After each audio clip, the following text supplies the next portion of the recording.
Hi, welcome back to the Zebra Project series. I'm Hayley Cross. I'm a senior associate in the growth team. I'm here with Martin Davidson, who is the Chief Legal Intelligence Officer at ThoughtRiver, and he chaired our panel this afternoon talking about AI entrepreneurship in the UK. So Martin, do you want to start by introducing yourself and telling us a little bit about ThoughtRiver? Sure. I'm the Chief Legal Intelligence Officer for ThoughtRiver, so I guess a new role in itself from an AI company. I'm a lawyer by trade, and what ThoughtRiver does is review contracts using our machine learning capability. How companies use that is to pre-screen contracts, so understanding what's in a contract without actually picking it up to read it. So we're getting activity from a whole range of corporates who've got a challenge. Legal departments are under-resourced, overstretched, and increasing volumes of contracts to look at. So our tool can help them achieve gains in their operational process through that.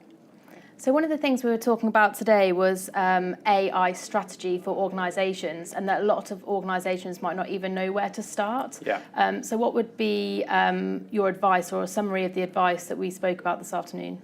Well, the first thing that came across to me from the room and the discussion was that you have to have an understanding of what your business is trying to achieve, which, if you know your business well, shouldn't be difficult to do, but it's amazing how many companies I talk to that are yet to establish what that is.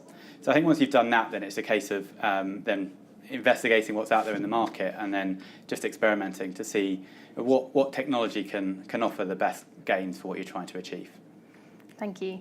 And we talked about barriers to that take-up, and I guess knowing what your strategy is one of them. Mm-hmm. And I guess another one is fear of it taking jobs, for example. Yeah. So how do we overcome those barriers, and how do we educate people that weren't in the room today about the importance of AI going forwards?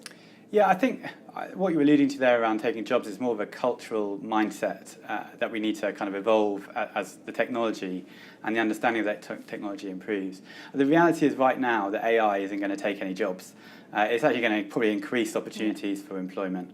And I think that's what we're seeing with the corporates that we're working with. Really, once they've understood what challenge they're trying to tackle, then looking at what talent they've got within their organisation.